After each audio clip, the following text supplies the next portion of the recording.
Salve assassini. I suppose you weren't followed? It's Sunday and I'm jumping off shit. So this week, if you can't tell, we're talking about the Assassin's Creed Revelations beta. And holy shit, was it a good time. It wasn't 100% exclusive the entire time, but it was just for PlayStation 3 owners and people who had PlayStation Plus and Uplay for the first couple of days, and then it got opened up to essentially anybody who wanted to play. One of the bad things that carried over from the first multiplayer in Brotherhood was it was really hard to find a match, and I don't know if it was just because it was a beta and not a lot of people were playing it, or if it just couldn't find any matches. I made sure to play as much as possible so I can give a really good review of it, and I played a lot. I got to about level 20, and I got to play in all of the different match types. Deathmatch, Artifact Assault, Wanted, and Team Wanted. Deathmatch is your basic go here and kill somebody, or go here and kill everybody. Artifact Assault is their version of Capture the Flag, and Wanted is the regular version of the Assassin's Creed multiplayer where you get one target and you have one or more targets chasing you, and there's a lot more strategy involved. One of the new things they added was a point system so you could unlock the different power-ups that you could use as perks for kill streaks, lost streaks, and I like that a lot better. Another thing they added was the ability to make your own crest. It was a little bit limited, and the more you level up, the more you can do. But that simple level of customization can provide a lot of fun for teams, and I mean, we could make an Assassin's Guild, and I do mean we.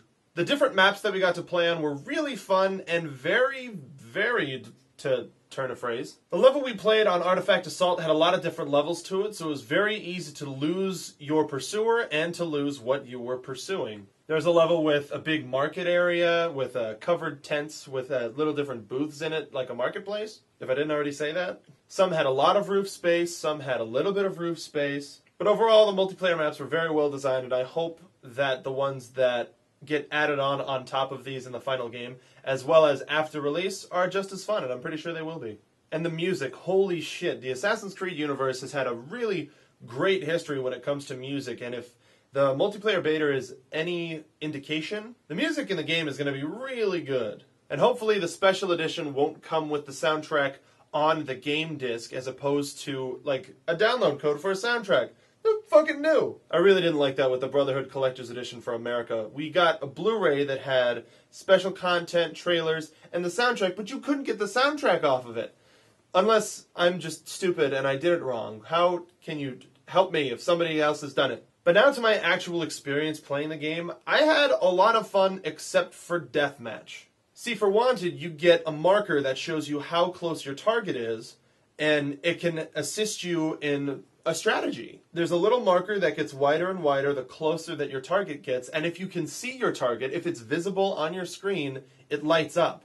They can't see you unless you do something really fucking conspicuous, but it really helps to find where your target is, and you can do the best kill, the most silent kill. Two great kills that I had were off of a roof. Actually, I jumped off a roof and killed somebody, and then my pursuer jumped off of a roof and killed me, so it was really ridiculous and really funny and awesome. One of the reasons why I like the Assassin's Creed multiplayer so much is because a lot of the time, the person that is chasing you has to be creative with their kills, so it's hard to get mad at somebody if they watched you. You can tell when you made a mistake. Like, I put on a disguise, ran up, killed my target, and then my disguise went away, and so my pursuer saw me, came up and killed me. That was a mistake, and I'm learning from it. As opposed to, like, I do play some military shooters online, but it doesn't last very long because I don't have fun, and that is indicative of the deathmatch mode, where it's just, this is your target, there you go. It takes the strategy out and it just turns into a stab fest. I don't know how people found me. I couldn't tell which one was my target. You can't use perks. All of the strategy just gets thrown out the window. It's like, good luck killing this person. I don't like it, and I'm going to stay away from deathmatch as much as possible when the full game comes out. I had a lot of fun playing Team Wanted. I never played Team Wanted on Brotherhood, so it was, I don't know what stayed and what went, but you get more points for killing in groups. Like, I found two of my other teammates and we walked around, so we became anonymous, and we found one of our targets, killed him, and we all got points. I mean, the guy who killed the target got more points, but we all got a good amount of team points, and you get points for hiding in groups or just hiding, and those points are used to level up. And I had a lot of fun playing Team Wanted, and just as much fun, even though we lost horribly on the game of Artifact Assault that I played, because the other team played really well, and I acknowledge that as the losing side. We were just like, hey, let's go get the artifact. While the other team had 2 people at their goal, at their flag, and 2 people right by ours. So they would send somebody to get the flag, and they would run. And of course, us being stupid, whenever I was over there, we would try to chase that person, kill them, and then the other person would grab it and go go a different way.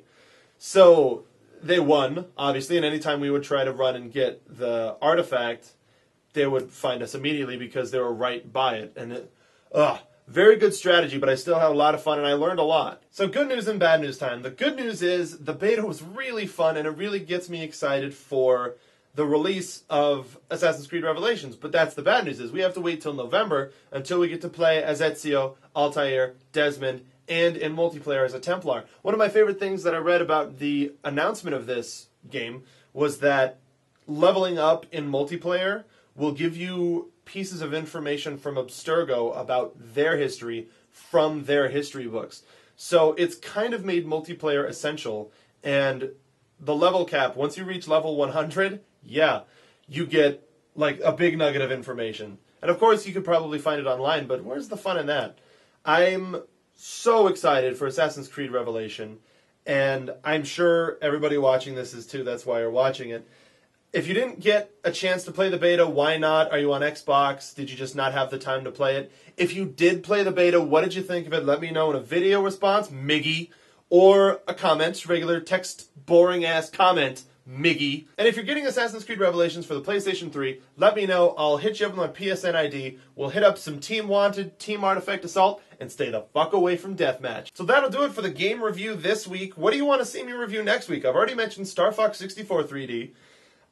Bleach Soul Resurrection, and I say it like that because it says Resurrection as it's spelled in Spanish, so suck it. And the big release this week, if I can get my hands on it, I will definitely let you know how I feel about it. Gears of War 3. God, I love Gears. A lot. Like a lot. So thanks for watching. I'll see you next...